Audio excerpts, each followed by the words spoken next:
Wes Watson a racist? That's the question a lot of people are asking themselves now because a video has gone viral. John Bravo Films has broken the story yet again.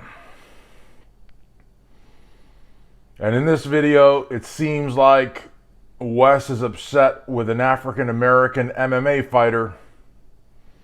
And I don't know if this MMA legend was hitting on his girlfriend and that's why he got upset. If that's the case, it brings back memories of the late, great Rich Piana.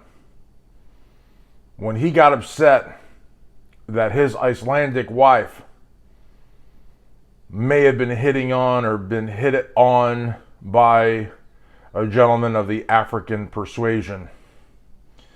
And Rich, God rest his soul, took great exception at that and was recorded by this Icelandic woman who some argue was only with him for papers. I don't know. She's a lawyer over there in Iceland. Salute to the lawyers. But, Rich said some pretty horrible things. But Dave Palumbo, who we all know and love, who never got a pro card but has a tremendous amount of heart, left medical school after his third year and likes to always tell the truth.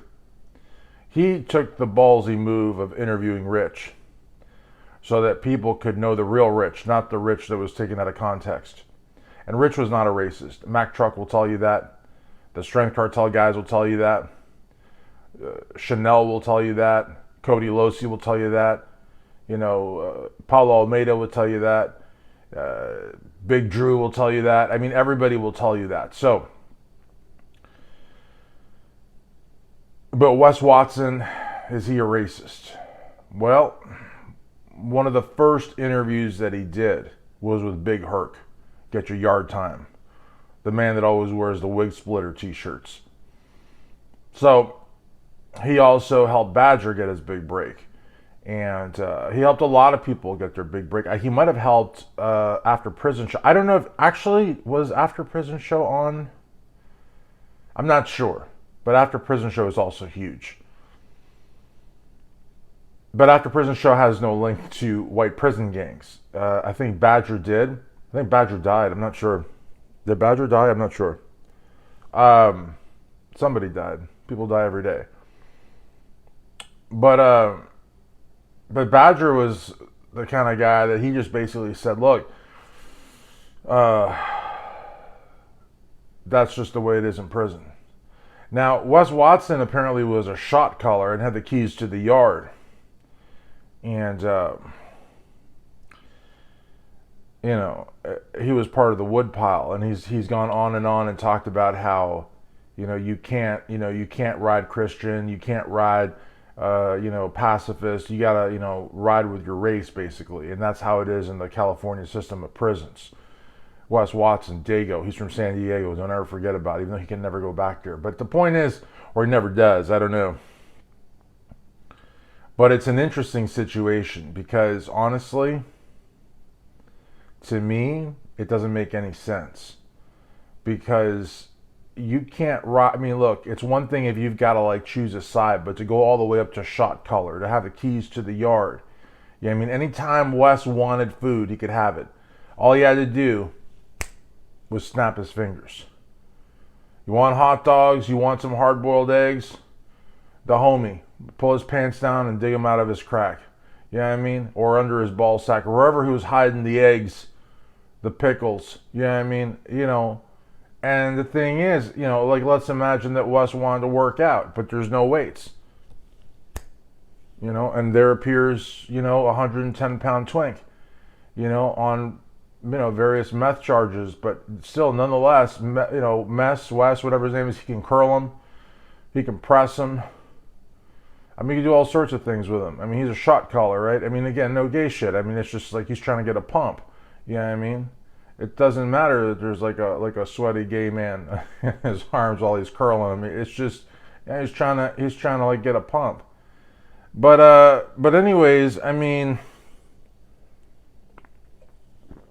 I guess with him calling, black people toadies, and with him saying the horrible things that he's saying, and John Bravo of John Bravo Films not only broke the story, bringing us the content, but also gave us great commentary, because I didn't know that that's how you referred to black people in prison. I didn't know that Toadies meant that. The Toadies were a great punk band, grunge, punk, you know.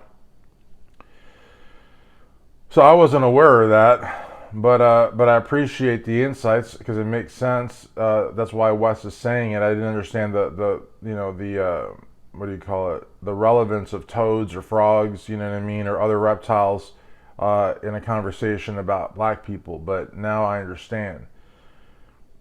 Is Wes a racist though? I don't know, because if he was a real racist, he would never have gone on Big Herc's podcast.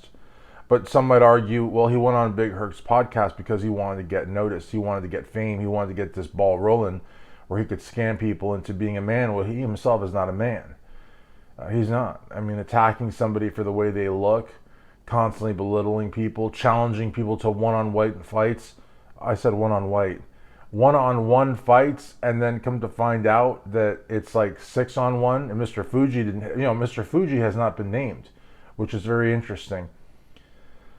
But Dumb Nick was. Dumb Nick Delicio, whatever his name is, he's not having any money, so it doesn't really matter. He's going to get it. Because Wes Watson's not going to pay for his lawyer, and what lawyers are not represent two defendants? They'd have to sign a waiver, and it's a bad idea. It's a horrible idea, in fact. But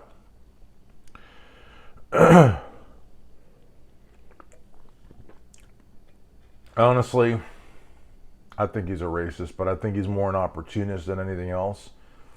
I think that he went on Big Herc's podcast, his video.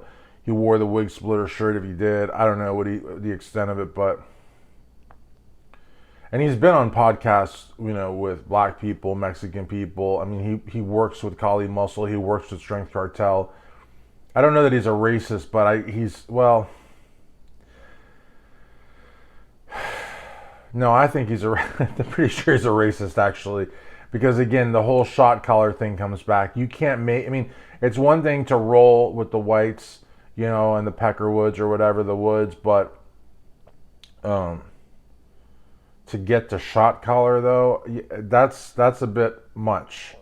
Like, I don't think you can get to shot collar if you're not actually like a bona fide bigot, you know what I mean? Because again, we're talking about white prison gangs, and so... And like Johnny said, again, nail on the head. This guy's facing, felony charges. And there is a racial component. He did drop N-bombs while they were beating up on this guy. So it's not a good look for him. I mean, this guy is never, ever to be confused with the inventor of the Rubik's Cube. I mean, this guy's a moron. But is he a racist moron?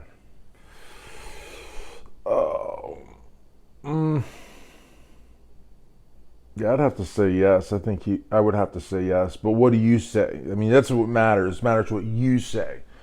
Is he a racist moron? Yes or no? Thanks for watching.